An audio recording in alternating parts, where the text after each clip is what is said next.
All right, so while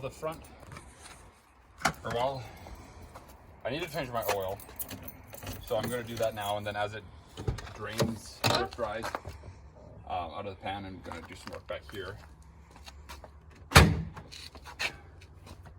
What do you call that? Time management?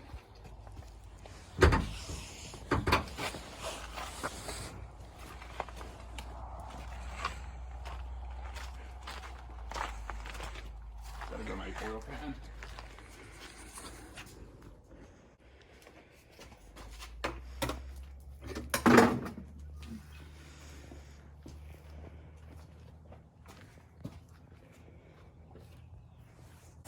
I brought this up in a few videos before, but this is a yoga mat, I think, or an exercise mat, and they're really comfy to work on. And actually, this is like 1/4 inch thick or something, but even if you could find a little bit of a thicker one, they're quite handy. So, when you're draining your oil, for anybody who doesn't know, if you take your cap off, it should theoretically drain faster for you.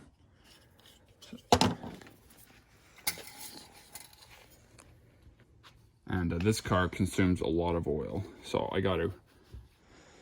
I procrastinated quite a bit, and over the span of, I don't know, 3 months probably, it consumed, well, I went from, the full to not even being on the dipstick at all. So, excuse me, that's something I really have to watch with this car. A little bit of factoid for you guys. This is a rear sump pan on the Crown Vics. So, quite a thin belly, or whatever you call that, on the front. But it is a rear sump. It's a small pan, like, this part especially is pretty shallow. Quite flat, not a lot of slope into it, but it is a rear sump. So, if anybody's, looking for a good motor to, a good car to hot rod, this is always an option, because that is one of the things that I've been dealing with lately on the Thunderbird, is having to compensate for not having a rear sump.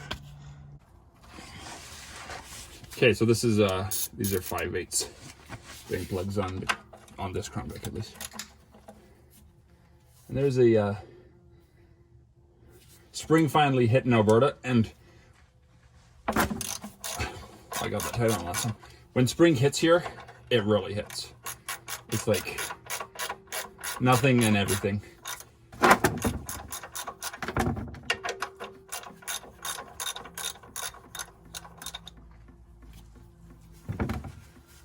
I don't know if you guys can hear that wasp or bee, whatever it is, flying around.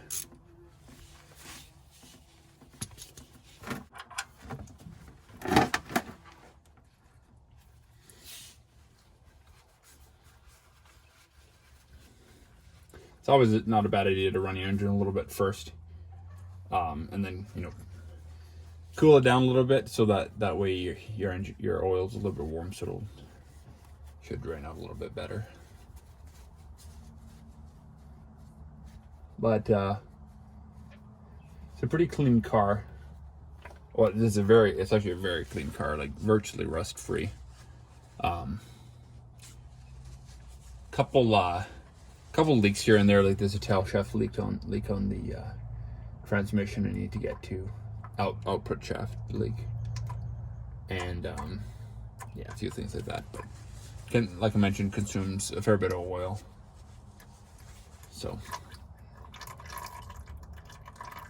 gonna let that drain, and gonna go mess around with the back end.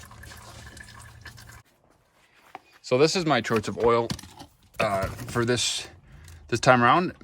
Reason being, it's the cheapest that they had, and also I always like running conventional for whatever reason, especially older vehicles. But anyways, manual and some resources like the original Ford spec and stuff.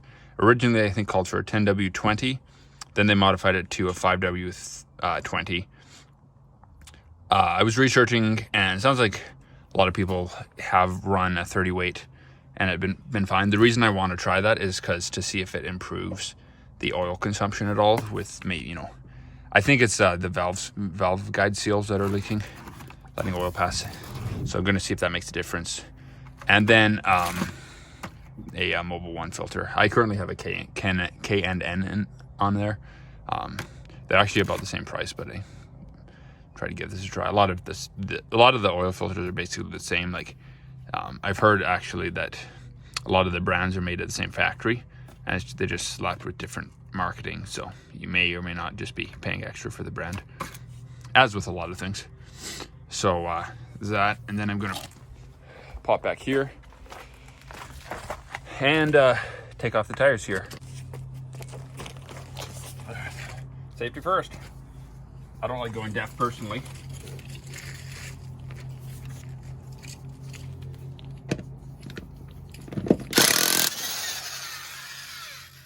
Oh, I need my change key.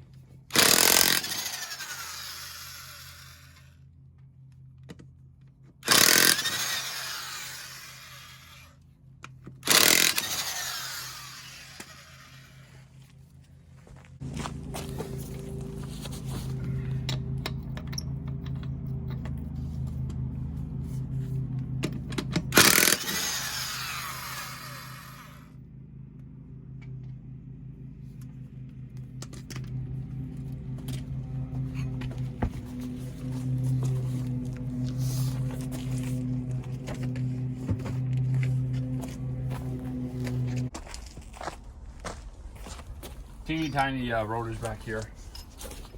They're about 1/2 inch thick. Most of your braking happens at the front. So.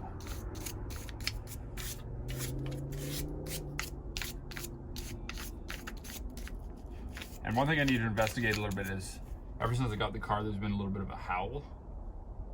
It's hard to tell if it's like transmission or else or otherwise, but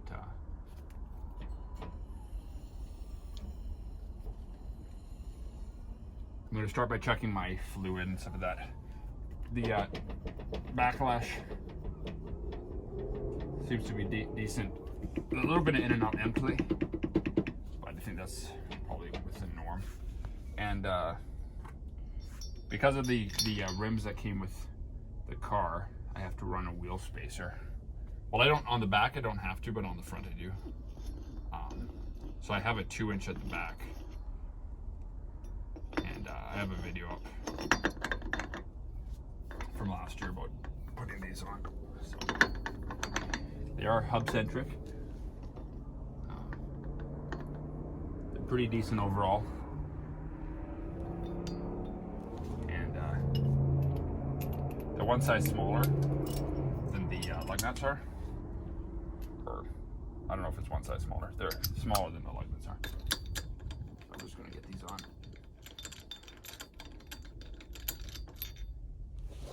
What's going on? Oh, I put those in the wrong slots. I was like, what's going on? Yeah. Okay. But yeah, these are actually not too bad. Never buying from Amazon again for other reasons, but these were actually off of Amazon, and they're pretty good. I was surprised.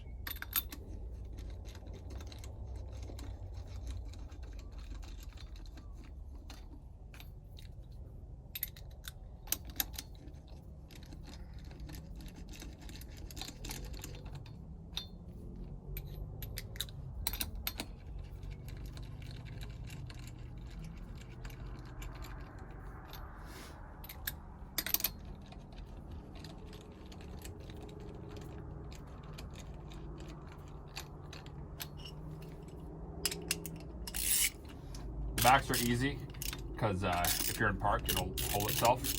The front, you're going to have to get somebody to hold the brakes for you, or figure something else out. And actually,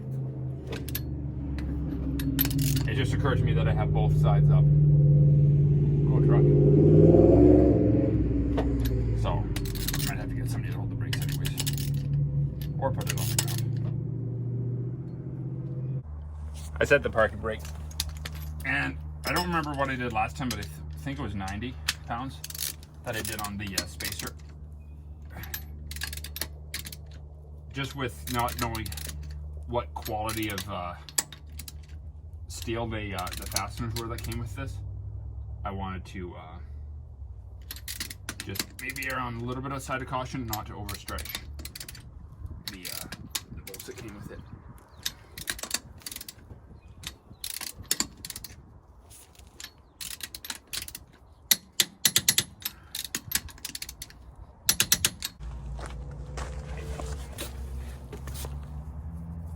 Not my choice for rims, but they came with the car.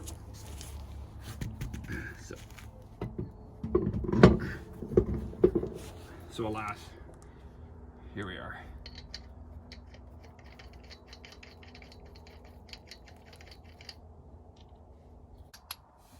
I'm gonna do like 96 pounds on these outside the actual tire themselves. I don't remember what the spec was, but I think it's somewhere around 95-ish.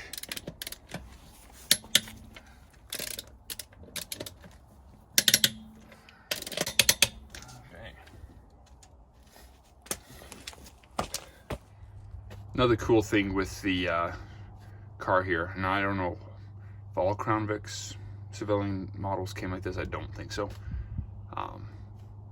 But I'm pretty sure this car is like the tow haul package, which was kind of like a heavy duty thing. Anyways, it comes with front and rear sway bar. So this is the rear one here. Pretty thin sway bar, but sway bar nonetheless. And phenolic brake calipers, which depending on who you ask, they were only on like the cop cars and the heavy duty models. And seeing that this one came with a hitch, or at least has a hitch, that's what makes me think it's a tow haul. And also the sway bar back here.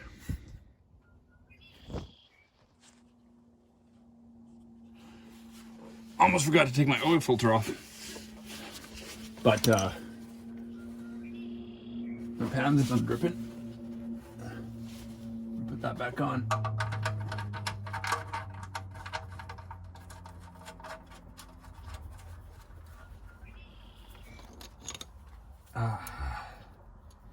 Ain't sure.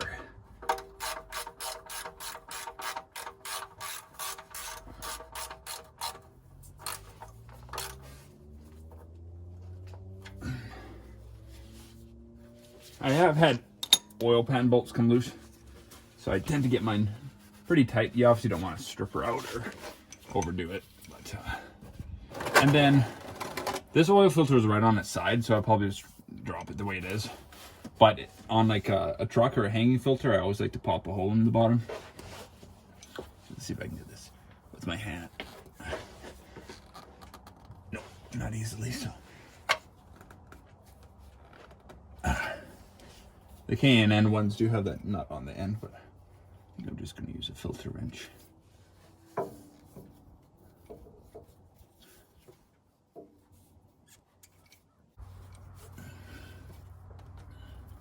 I've also had oil filters come loose, so I tend to get a little bit carried away with tightening them. Oh boy. There we go.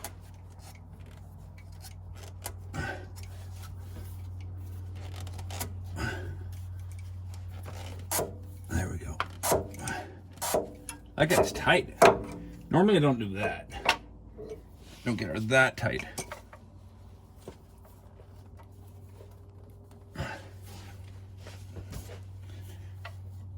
Once bitten, twice retarded. Is that how that saying goes?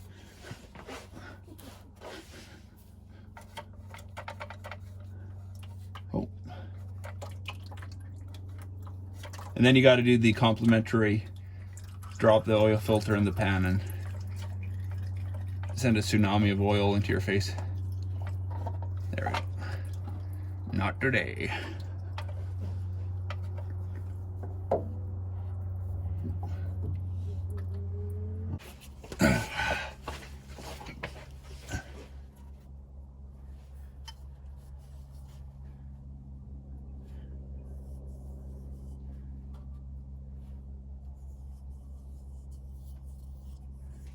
I feel like that guy in the movie, he's like, or what? Never mind. Oh, you know, people are like, don't do that. And he's like, or what? I have noticed it's pretty dirty here, and these is a tight fit with this on these cars, so I'd like to back it up first to try to avoid getting schmutz on the or in the filter or on it or whatever on the seating surface.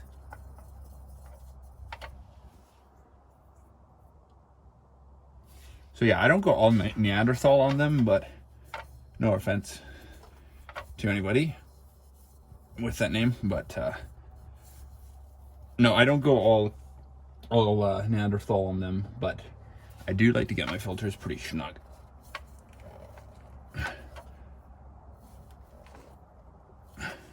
Kind of like tight, and then, you know, another half a turn, quarter turn, whatever it is.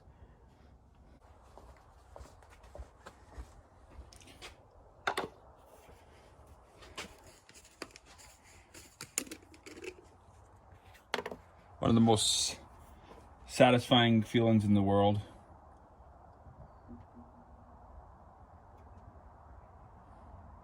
Putting fresh oil in after an oil change.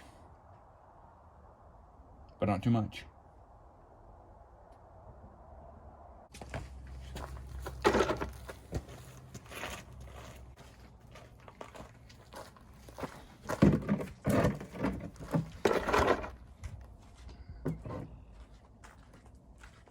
There was not a lot of oil in here. It was pretty low. There's a bit of a leak on this output shaft here. Here's, but a zip tied here or something. But not gonna get to that right away, I don't think. Have you guys ever seen this before? It's like a vibration weight off of the tailpipe. At least that's what it appears to be. It just like it's part of the clamp here. It must be what's that acronym for, like noise, harshness, vibration or something? Yeah, that's the only thing I can think of. In Alberta, you don't have to maintain your cats, so and you know, not that wouldn't probably stop me even if you did, but that's one of my things I want to get rid of. And this is pre OBD2, so there's no sensors or anything in the cats, so it shouldn't trip anything. But yeah, this guy here,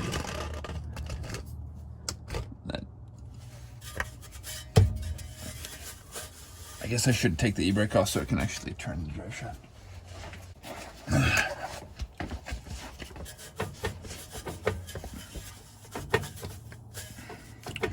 Oh, and it's crazy that little bit, that whole thing feels very loose.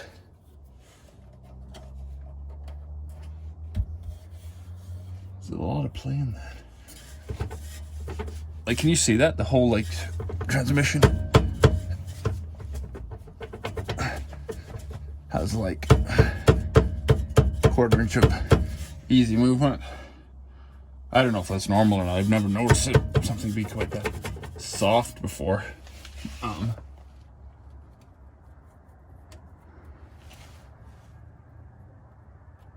My bushing might kind of be shot there, which could be why it's throwing that off, maybe. There's actually two cats on this, so definitely could use to get rid of those. I think I might need a new transmission dampener or whatever.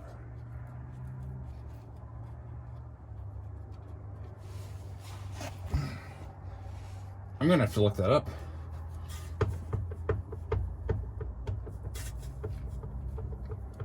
I need a new tail shaft bushing too.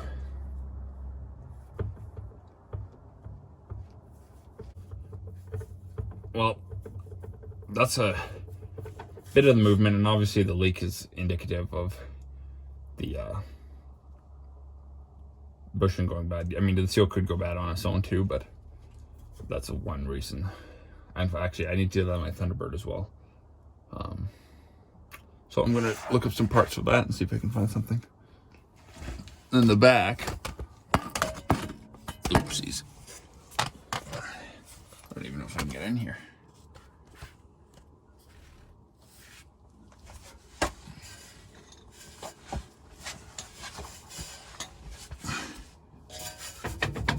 In the back, it's tight. I should have jacked this up a little bit higher. No leaks back here. No visible slop in my U-joints. I want to check my diff fluid. Yeah, there's stuff to do on the car. One of the most troubling things with this car is there's intermittent misfire. And I've tried so many things.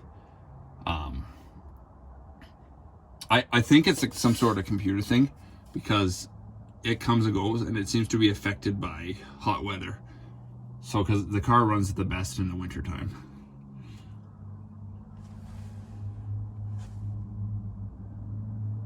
FOAWAA is the axle code here, or the stamp on the differential.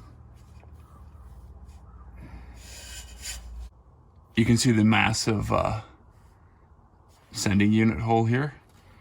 It's probably about like 3 times the size of the one on the Thunderbird, but most of that is because there's a bigger connector, but also you got your factory return line. Okay, I'm gonna see if I can get a socket on this.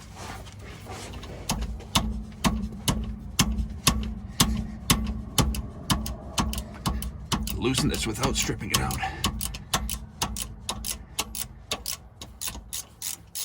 That was in there tight. And let's see if there's any.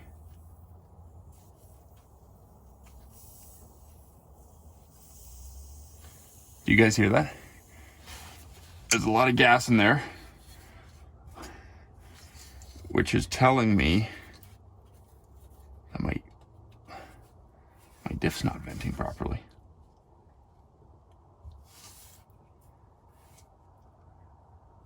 At least I think that's what that would mean. See how disgusting this is.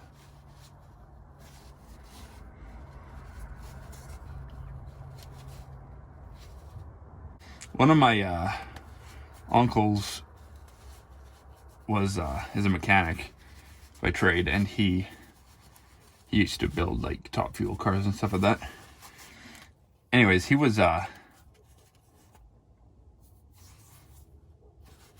that's not a good sign. He was he told me once that in his opinion diff fluid like should last the life of the vehicle, but I don't know.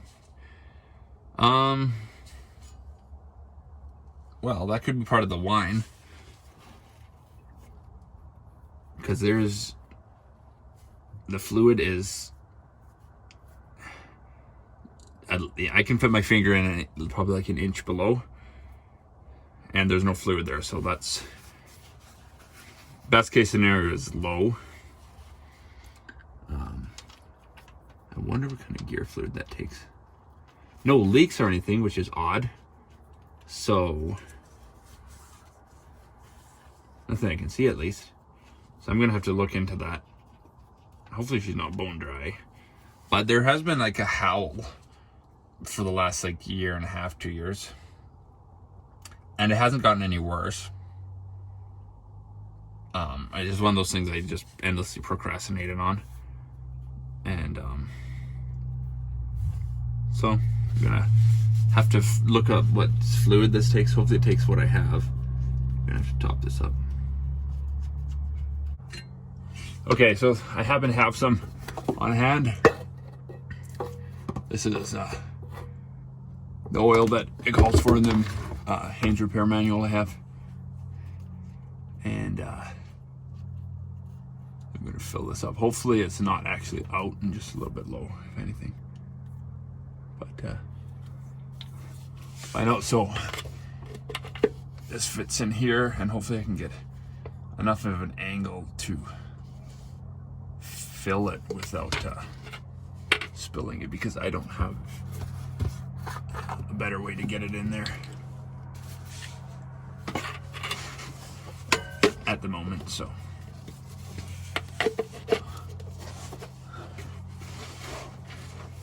let's see if this works. I gotta get this at a better location here.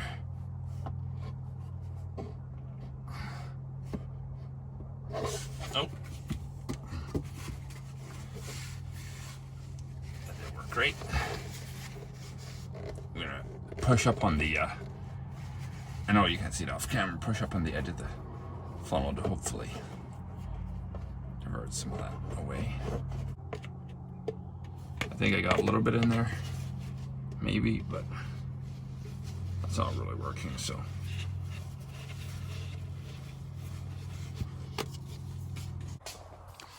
Okay, so that's a wrap for me tonight. It's been a long day, and I got the oil filter, or the oil change done, checked out a few things, so at least I know a few things I need to order. Need to pick up some gear oil because I didn't have very much, and it doesn't really work to get in, so I'm going to get a better bottle for that, or figure something out. And hopefully that's just a sign of it being a little bit low. Like, hopefully the diff was just low and not actually out of fluid, because that's bad. But we'll find out, live and learn kind of thing. So no leak though, but all that pressure in there is concerning, so I'm gonna have to take a look at the vent tube, and I'll get into that in another video, I guess. So yeah, unlike a lot of people that I know, just kidding, but unlike some people, I actually work a full-time job on top of doing YouTube and car stuff. So it's takes a lot of time to make videos and to do projects like this. And so I'm going to cut this one here, I think. And I'll probably do, I don't know when I'll get to it. I'm going to leave the car up on jack stands until I can at least finish. I need to put the front two tires on. The car wanders a bit in the wind and stuff like that, so I want to check my steering components and stuff at the front, fill up the rear def, order parts for the tail shaft bushing, and I'm tired. Yeah, I can't even think what I'm trying to say. And the seal. So, and then whenever that comes, it's been like this for quite a while, so it's not gonna die. I'm not gonna die overnight if I don't fix it, probably. So anyways, hope you enjoyed that, and thanks for watching. See you in the next one.